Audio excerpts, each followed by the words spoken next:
Today, from 101 Orthodox Saints, we're going to be reading about St Genevieve of Paris.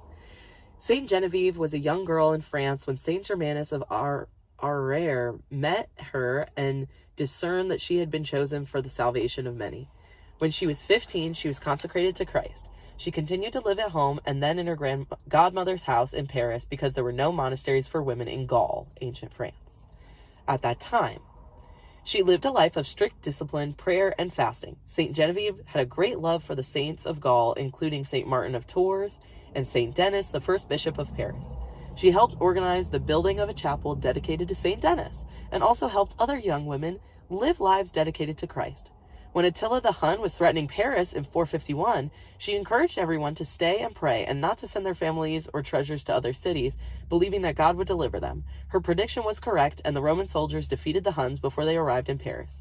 She lived until old age, and after her death, the people built a small church over her tomb. For a time, King Childlike ruled over the Franks. Though a pagan, Childlike had a great respect for St. Genevieve. When Childlike was about to execute many war prisoners, she begged him with tears not to kill them. The king pardoned and freed the prisoners. While leading procession to the chapel of St. Denis, the wind and rain blew out St. Genevieve's candle. Lost in complete darkness, she asked for another candle, and it immediately relit when she made the sign of the cross. St. Germanus gave her a copper coin with a cross cut into it that she always wore. He advised her to elevate her mind above the riches of the world to eternal life in heaven.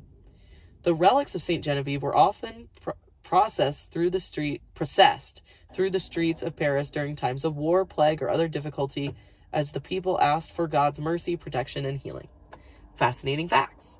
St. Genevieve's relics had been preserved in France until 1793 when the revolutionaries burnt them and threw them into the river Seine. Oh. St. Leo, Pope of Rome, also entreated Christ to save his city from the Huns, just as St. Genevieve did for Paris. The more you know. That's St. Genevieve. Here's a picture. And here her icon. She is an icon, after all. Another one of our wonderful 101 Orthodox Saints from 101 Orthodox Saints. This has been Amelia, your Orthodox friend. And I hope to see you in other places around the archive. God bless. God be with you.